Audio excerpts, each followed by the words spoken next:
সারা দেশে একযোগে শুরু হলো এইচএসসি ও সমমানের পরীক্ষা। সকাল 10টায় বাংলা প্রথম পত্রের মাধ্যমে পরীক্ষা শুরু হয়।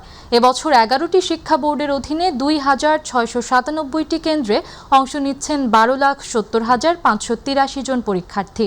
প্রথমবারের মতো 9টি সাধারণ শিক্ষা বোর্ডে অভিন্ন প্রশ্নপত্রে পরীক্ষা অনুষ্ঠিত হচ্ছে। পরীক্ষা সুষ্ঠু, স্বচ্ছ ও নকলমুক্ত রাখতে সব কেন্দ্রে সিসিটিভির মাধ্যমে সার্বক্ষণিক নজরদারির ব্যবস্থা করা হয়েছে। এসএম আরিফের রিপোর্ট। বাংলা প্রথম পত্রের মধ্য দিয়ে শুরু হলো এবারের এইচএসসি ও সমমানের পরীক্ষা। নির্দিষ্ট সময়ের 30 মিনিট পূর্বেই পরীক্ষার হলে প্রবেশ করেন শিক্ষার্থীরা। এবছর মোট পরীক্ষার্থীর সংখ্যা 12,70,583 জন। সন্তানদের হলে পৌঁছে দিয়ে কেন্দ্রের বাইরে অপেক্ষমান অভিভাবকরা, মুখে প্রত্যাশার পারদ। যেহেতু বাচ্চারা পরীক্ষা দেয়, টেনশন তো অবশ্যই আছে। ই হবে, নকল হবে বা ই হবে, এই ধরনের কোনো মন মানসিকতা যে ছেলেমেয়েদের নেই। তো আমার মেয়েও পরীক্ষা দিচ্ছে, আমিও দোয়া করছি ভালো হবে। কেন্দ্রের পরিবেশ ও প্রশ্নের মান নিয়ে সন্তুষ্ট শিক্ষার্থীরা। কোয়েশ্চেনও স্ট্যান্ডার্ড ছিল, পরীক্ষা দিয়েও ভালো লাগছে। বাকি সব কোয়েশ্চেন সব সাবজেক্টের এরকম হইলে খুবই ভালো লাগবে। আমাদের এমসিকিউটা সুন্দর হয়েছে, কিন্তু আমাদের সিকিউ যে পার্টটা ছিল সেই পার্টটার মধ্যে কথার জটিলতা একটু বেশি হয়েছে। এবার অভিন্ন প্রশ্নপত্রে হচ্ছে এইচএসসি পরীক্ষা। সরকারের সিদ্ধান্তে খুশি শিক্ষার্থী ও অভিভাবকরা। কোথাও বেশি হার্ড হচ্ছে না, আবার কোথাও বেশি সহজ হচ্ছে না, স্ট্যান্ডার্ড পর্যায়ের একটা পরীক্ষা। সময় আমরা কঠিন প্রশ্ন দিব, অন্যজন ভালো প্রশ্ন দিবে, এটা তো ভালো না। যে কোশ্চেন সব বোর্ডে একই রকম হচ্ছে, এটা আমি খুবই পজিটিভলি দেখছি। শিক্ষামন্ত্রী জানান, ডিজিটাল এই সময়ে পরীক্ষা কেন্দ্রে গিয়ে আর পাহারা দিতে হচ্ছে না। শান্তিপূর্ণ পরিবেশেই হচ্ছে এবারের পরীক্ষা। 2001 হতে 2006 অনেকে বলতো মিলন ম্যাজিক, এখন হচ্ছে ডিজিটাল ম্যাজিক। এখন আমাদেরকে আর প্রত্যেকটি পরীক্ষা কেন্দ্রে গিয়ে পাহারা দিতে হবে না। আমাদের ক্লোজ সার্কিট ক্যামেরা রয়েছে, আমাদের টিচাররা আজকে সচেতন, আমাদের অভিভাবকরা সচেতন, প্রশাসন সচেতন রয়েছে এবং পুলিশ বিভাগ তারা বডি ক্যাম ব্যবহার করছে। সব মিলিয়ে আমাদের শিক্ষার্থীরা সচেতন, তারা পরীক্ষায় কোনো আনফেয়ার মিন্স করে না। 8 আগস্ট শেষ হবে এইচএসসি ও সমমানের লিখিত পরীক্ষা।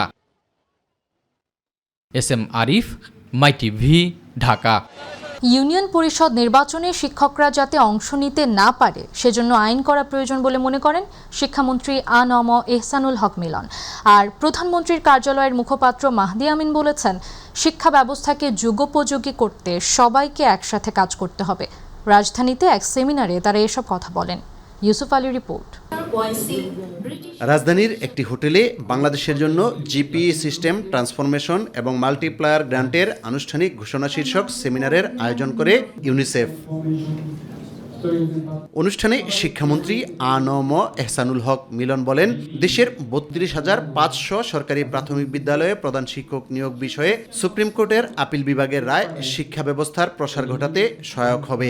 তবে শিক্ষা ব্যবস্থাকে সর্বোচ্চ পর্যায়ে নিতে সরকারের পাশাপাশি শিক্ষকদের গুরুত্বপূর্ণ ভূমিকা পালন করতে হবে। আগামী দিনের নির্বাচনগুলোতে শিক্ষকরা যেন পার্টিসিপেট না করে এবং গভর্নমেন্ট যেন এই ধরনের একটি আইন তৈরি করে, শিক্ষকরা লোকাল গভর্নমেন্ট ইলেকশনে যেন না যায়, যেতে হলে তারা যেন চাকরির থেকে ছেড়ে যায়। প্রধানমন্ত্রীর কার্যালয়ের মুখপাত্র মাহদি আমিন বলেন, সরকারের ভিশন বাস্তবায়ন করতে হলে শিক্ষার্থীদের সুনাগরিক হিসেবে গড়ে তুলতে সবাইকে একসাথে কাজ করতে হবে। শিক্ষা ব্যবস্থাকে কিভাবে আমরা আরও বেশি অন্তর্ভুক্তিমূলক করতে পারি, অংশীদারিত্বপূর্ণ করতে পারি, যার মাধ্যমে আমাদের তরুণ প্রজন্মের প্রত্যেকের মেধার বিকাশ ঘটাতে পারি, সুপ্ত প্রতিভাকে আরও কিভাবে আমরা জাগরিত করতে পারি, কিভাবে তাদের দক্ষতা এবং যোগ্যতা তৈরি হয়, যার মাধ্যমে বাংলাদেশ থেকে তারা বিশ্ব নাগরিক হিসেবে গড়ে ওঠে। এবং তার জন্য আমরা কারিকুলামের ডেভেলপমেন্টের কাজ করছি। এই প্রতিটা কার্যক্রম তখনই আমরা বাস্তবায়ন করতে পারবো যখন আমাদের ভবিষ্যৎ বাংলাদেশের যে কাণ্ডারি শিক্ষার্থীরা আর তাদেরকে যারা তৈরি করেন সেই শিক্ষক অর্থাৎ শিক্ষাবিদদের তৈরি করা কারিগরদেরকে আমরা একসাথে দক্ষ, যোগ্য, সুনাগরিক হিসাবে গড়ে তুলতে পারবো। জাতিকে শিক্ষিত করতে পারলে দেশ দ্রুত সামনের দিকে অগ্রসর হবে বলে মনে করেন অন্য বক্তারা। জনগণকে সঠিকভাবে সার্ভ করবার জন্য আপনাদের সকলের নিরলস পরিশ্রম এখন দেশবাসীর প্রয়োজন। এই গ্র্যান্ট কীভাবে ব্যবহার করবো সেই ডিপিপি আমরা তৈরি করবো। ইউসুফ আলী, মাই টিভি, ঢাকা। 64 জেলায় একযোগে নজরুল বর্ষ 2026-27 পালনের শুভ উদ্বোধন ঘোষণা করা হয়েছে। সচিবালয়ে প্রধানমন্ত্রী তারেক রহমান তার কার্যালয়ে এই কর্মসূচি উদ্বোধন করেন। অনুষ্ঠানে প্রধানমন্ত্রী বলেন, দেশের গণ্ডি পেরিয়ে আন্তর্জাতিক পরিমণ্ডলে ছড়িয়ে দিতে হবে কবির সৃষ্টিশীলতা। তিনি বলেন, এমন একটি রাষ্ট্র বিনির্মাণ করতে চায় সরকার যেখানে ধর্ম বর্ণ নির্বিশেষে সবাই নিরাপদে বসবাস করবে। মাহবুব সৈকতের রিপোর্ট। দ্রোহ, প্রেম, বিরহ এবং সাম্য তারুণ্যের কবি নজরুল। জাতীয় এই কবির 127তম জন্মবার্ষিকী উপলক্ষে চলতি বছর 25 মে থেকে আগামী বছরের 25 মে পর্যন্ত 1 বছরব্যাপী নজরুল বর্ষ ঘোষণা করেছে সরকার।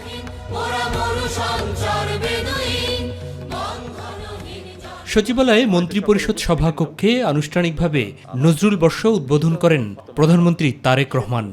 নজরুল বর্ষ উপলক্ষে আয়োজিত আজকের এই লিখিত বক্তব্যে তিনি বলেন, অন্যায় অবিচারের বিরুদ্ধে রুখে দাঁড়ানোর অনুপ্রেরণা আজও তার সৃষ্টি থেকে পাওয়া যায়। তার প্রাসঙ্গিকতা এবং প্রয়োজন কখনোই ফুরোয় না।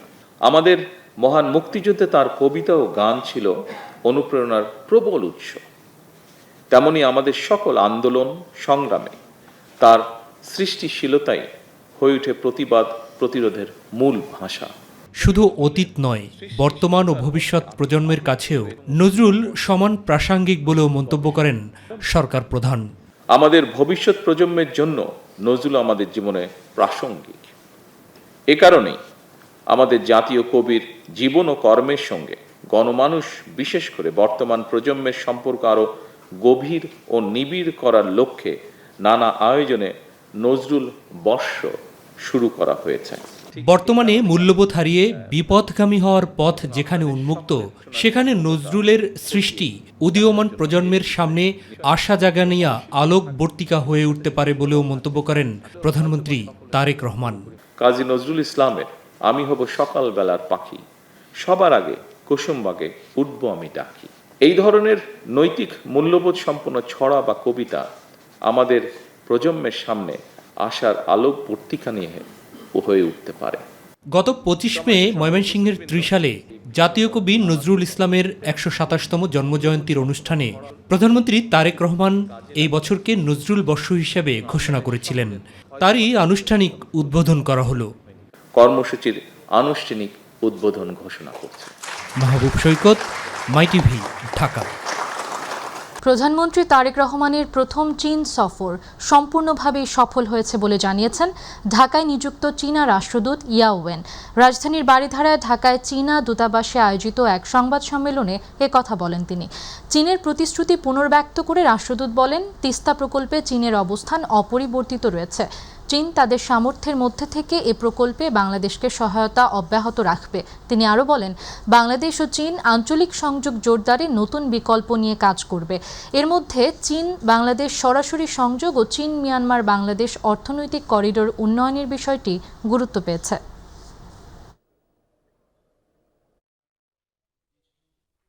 During Honorable Prime Minister Tareq Rahman's visit to China, Bangladesh media have given extensive coverage which reflected the great importance the Bangladesh people attach to the China-Bangladesh relations and their high expectations. বর্তমান সরকার দেশের মানুষের জন্য পদ্মা এবং Teesta barrage প্রকল্প বাস্তবায়ন করবে বলে জানিয়েছেন জাতীয় সংসদের চিফ হুইপ নুরুল ইসলাম মনি। দুপুরে বাজেট পরবর্তী সংবাদ সম্মেলনে তিনি বলেন, বিরোধী দলের মানসিকতাকে ধন্যবাদ জানায় সরকার। বিরোধী দলের সাথে সম্মিলিতভাবে বাজেট বাস্তবায়ন করা হবে। দেশের ভঙ্গুর অর্থনীতি এবং হামে শিশু মৃত্যুর কথা চিন্তা করে বাজেটোত্তর ডিনার বাতিল করা হয়েছে বলেও জানান চিফ হুইপ।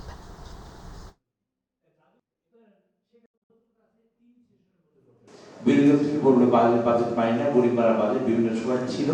এই প্রথমবারের মতন সেই মিছিল মিটিং নাই, কোনো মহল থেকে নাই, এবং এই প্রথমবারের মতো বাজেট শুরু হওয়ার আগেও দাম বাড়ে নাই, বাজেট পাশ হওয়ার পরেও দাম বাড়ে নাই। ক্ষেত্র বিশেষে দাম কমতে হবে, কমা উচিত, সেজন্য সরকার সিরিয়াস আছে। যে সরকারের ট্যাক্স কমিয়েছে, জানেন খাদ্যদ্রব্য সহ প্রয়োজনীয় 63টি আইটেমে কোনো ট্যাক্স বাড়ানো হয় নাই। 5% ছিল, গভর্নমেন্ট করেছে 0.5। বিরোধী দলের মানে মানসিকতাটা আমরা অ্যাপ্রিশিয়েট করি, আমরা ধন্যবাদ জানাই। আমাদের এই সুযোগে বিরোধী দলকে ধন্যবাদ জানাচ্ছি। বিরোধীরা যেভাবে গ্রহণ করেছে তারা বলেছে তারা যে ছায়া বাজার দিয়েছে তার কাছাকাছি দীর্ঘদিন ধরে আইনি জটিলতায় শূন্য থাকা দেশের প্রায় ৩২,০০০ সরকারি প্রাথমিক বিদ্যালয়ে প্রধান শিক্ষক নিয়োগে বাধা নেই বলে রায় দিয়েছেন আপিল বিভাগ। সকালে প্রধান বিচারপতির নেতৃত্বে ৪ সদস্যের বেঞ্চ এ রায় দেন। এর আগে ২০১৭ সালে ৫০% চাকরিকাল গণনা করে গ্রেডেশন তালিকা প্রণয়নপূর্বক জ্যেষ্ঠতা প্রদান, প্রধান শিক্ষক হিসেবে স্কেল প্রাপ্তি এবং নানাবিধ আর্থিক ও প্রশাসনিক সুবিধা প্রদানের দাবিতে হাইকোর্ট রিট দায়ের করা হয়। সেই রিটে হাইকোর্ট রুল দেন। পরে রুলের শুনানি শেষে ২০১৯ সালের ১১ মার্চ হাইকোর্ট রুল আংশিক মঞ্জুর করেন। সেই রায়ের বিরুদ্ধে আপিল বিভাগে আবেদন করে রাষ্ট্রপক্ষ। বৃহস্পতিবার সেই আপিল মঞ্জুর করেন আপিল বিভাগ। এই আইনি জটিলতার কারণে সারা দেশে প্রায় ৩২,০০০ প্রাথমিক বিদ্যালয়ে কোনো প্রধান শিক্ষক ছিলেন না।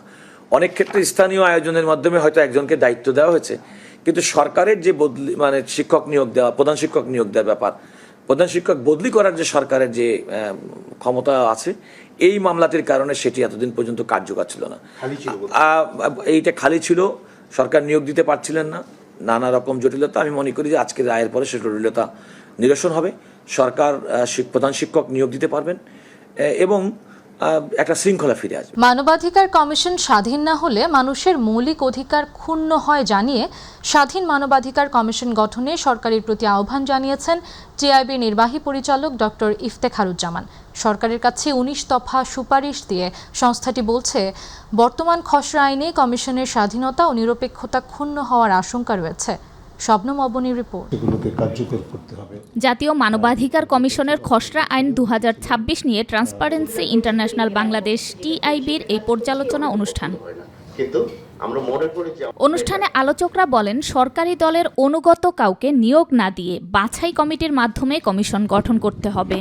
কমিশনের চেয়ারপারসন ও কমিশনারগণ নিয়োগের ক্ষেত্রে কমপক্ষে একজন ক্ষুদ্র নৃগোষ্ঠীর বা প্রতিবন্ধিতা সহ ব্যক্তি বা জেন্ডার বৈচিত্র্য সহ অন্যান্য সুবিধাবঞ্চিত জনগোষ্ঠীর সদস্য এবং নারী পুরুষের সমতা নিশ্চিত করতে কমপক্ষে 2 জন নারী সদস্য সুস্পষ্ট রাখার। আপিল বিভাগের একজন বিচারপতিকে প্রধান করে জাতীয় সংসদের 2 জন এমপি ইউজিসির সদস্য সহ সংশ্লিষ্টদের বাছাই কমিটিতে রাখার পরামর্শ দেন টিআইবির নির্বাহী পরিচালক। বাংলাদেশে জাতীয় মানবাধিকার কমিশন কার্যকর না হওয়ার ফলে যেই মানুষের তিক্ত অভিজ্ঞতা, সেই মানুষের মধ্যে কিন্তু সরকারের উচ্চ পর্যায় থেকে শুরু করে জাতীয় সংসদের প্রতিনিধিরা আছেন। ক্ষমতা কোনো চিরস্থায়ী বিষয় না।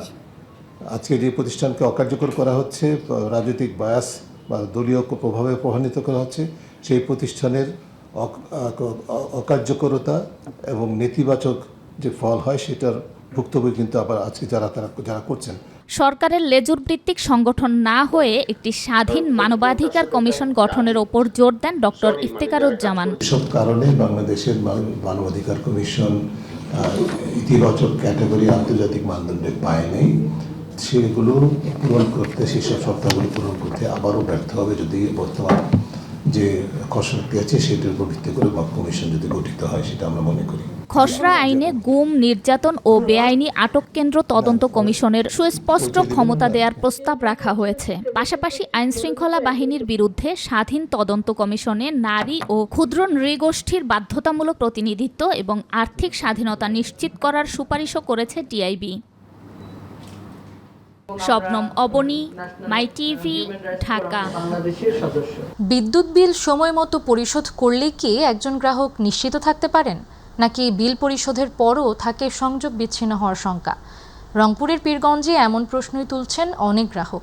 নির্ধারিত সময়ের আগে বিদ্যুৎ সংযোগ বিচ্ছিন্ন করা, বিল পরিশোধের পরও লাইন কেটে দেয়া, ভুতুড়ে বিল, মিটার রিডিংয়ে অসঙ্গতি এবং গ্রাহক হয়রানির অভিযোগে সমালোচনার মুখে রংপুর পল্লী বিদ্যুৎ সমিতি 1। বিস্তারিত জানাচ্ছেন প্রতিনিধি মাহমুদুল হাসান। রংপুরের পীরগঞ্জ উপজেলার বড় আলমপুর ইউনিয়নের 16ঘরিয়া গ্রাম। এখানেই বসবাস করতেন জাহাঙ্গীর আলম পাইকার, যিনি এলাকায় আসাদুল নামেই পরিচিত।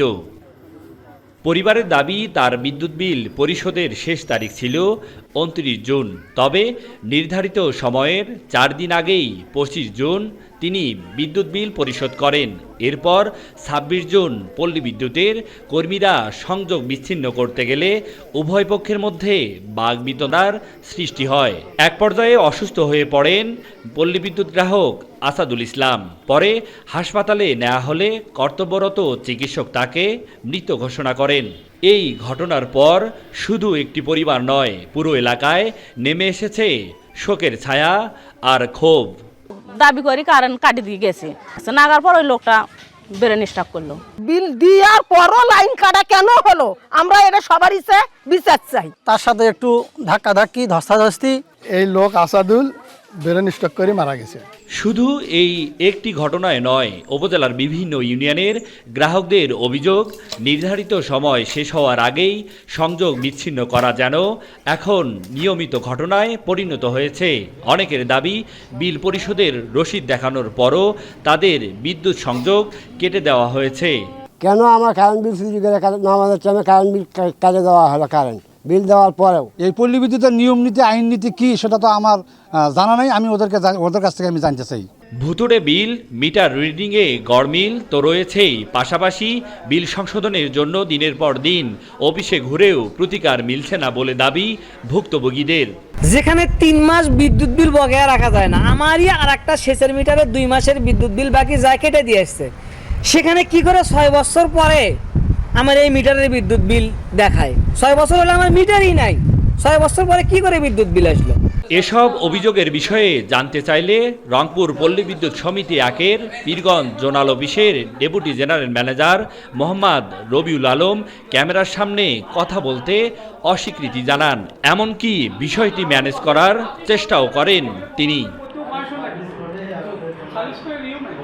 বিদ্যুৎ মানুষের নিত্য প্রয়োজনীয় একটি মৌলিক সেবা, কিন্তু সেই সেবা নিয়েই যখন একের পর এক অভিযোগ সামনে আসে, তখন গ্রাহকদের আস্থায় তৈরি হয় বড় ধরনের সংকট।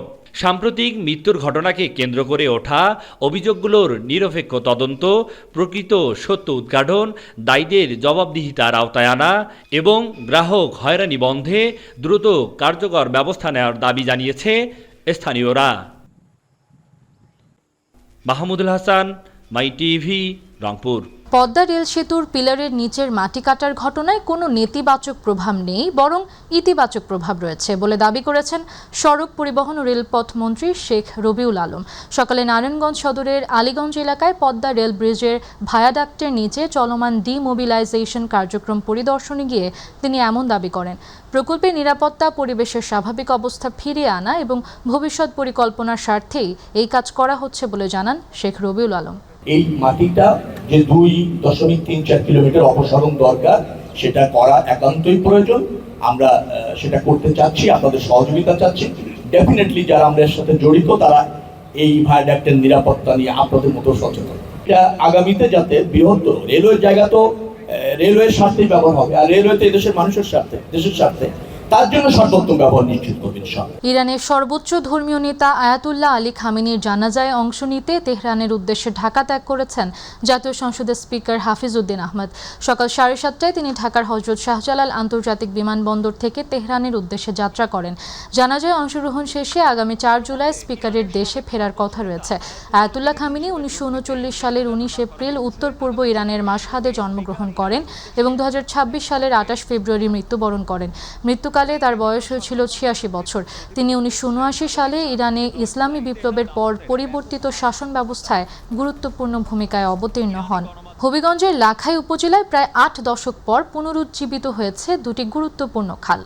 সরকারের অতি দরিদ্রদের জন্য কর্মসংস্থান কর্মসূচির আওতায় পুনঃখননের ফলে দূর হয়েছে দীর্ঘদিনের জলাবদ্ধতা, ফিরেছে কৃষি উৎপাদন ও দেশীয় মাছ, সহজ হয়েছে যোগাযোগ এবং সৃষ্টি হয়েছে কর্মসংস্থান। হবিগঞ্জ প্রতিনিধি রেজাউল করিমের রিপোর্ট, জানাচ্ছেন হাফিজা খানম জুথি। লাখাই উপজেলার মুরিয়াউক, মোরাকড়ি ও বুল্লা ইউনিয়নে দুটি খাল দীর্ঘদিন ধরে নাব্যতা হারিয়ে বর্ষায় জলাবদ্ধতার কারণ হয়েছিল। ইজিপিপি কর্মসূচির আওতায় টানা 40 দিন খাল দুটি পুনঃখনন করা হয়। খাল খননে প্রায় 550 জন শ্রমিক কাজ করেন। এই কর্মযজ্ঞে যেমন কর্মসংস্থানের সুযোগ সৃষ্টি হয়েছে, তেমনি দীর্ঘদিনের দুর্ভোগ থেকেও মুক্তি পেয়েছেন স্থানীয় বাসিন্দারা। রাস্তা হয়েছে, এই রাস্তা একটা তেমন গেছে না সাফের লাগিয়া, এই আমরা ব্রিজ বাড়ি দিয়ে এর থেকে শান্তি আর কোনো কিছু নাই। আর পানিও আনলাম হলে জমিনও পানি লাগতে যায় না, পানি সব নদী দিয়ে জানতে যায়। আমাদের গরিব দুঃখীরা কিছু টাকা অর্জন করতে পারতেছি কাজ করে। খুব সুবিধা হয়েছে, চলাফেরা সব দিক দিয়ে আমরা ভালো হয়েছে। খাল পুনঃখননের ফলে দুই ইউনিয়নের মধ্যে সহজ যোগাযোগ ব্যবস্থা গড়ে উঠেছে। কৃষিপণ্য দ্রুত মাঠ থেকে বাজারে নেওয়া যাচ্ছে, এতে সময় ও পরিবহন ব্যয় দুটোই কমেছে। ফলে বদলে গেছে এলাকার চিত্র, কমেছে জলাবদ্ধতা, কৃষি ও মৎস্যে ফিরেছে গতি, সহজ হয়েছে গ্রামীণ যোগাযোগ। মাছ মারার সুবিধা হয়েছে, জমিনও লাগাইছে, জমির পানি আটকে আইতেছে, কেন এরকম সুযোগ কোনো বলা পাইছে না, যে কোনো সময় জাল লই আইলে পরে অনেকগুলো মাছ হয়ে যায়। গ্রামবাসীর খুবই উপকার হয়েছে, এরকম সারা বাংলাদেশে করতেছে।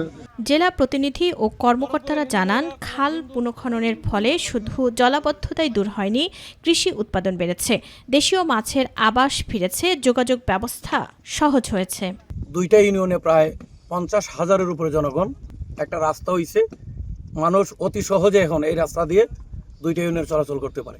যে সাঁতার খালটা এটা 100% এস্টিমেট অনুযায়ী হয়েছে এবং এসে একটু বেশিই হয়েছে, কম হয় নাই। আমি নিজে গিয়েছিলাম, এখানে কোনো আশা করি কোনো হয় নাই। আর একটা নদীতে বললা হতে তেগুড়িয়া পর্যন্ত ওইটার কাজ গতকাল পর্যন্ত 86% কাজ হয়েছে। স্থানীয়দের প্রত্যাশা, দীর্ঘদিন পর পুনঃখনিত খাল দুটি নিয়মিত রক্ষণাবেক্ষণ নিশ্চিত হলে এই পরিবর্তন টেকসই হবে। হাফিজা খানম জুথি, মাই টিভি।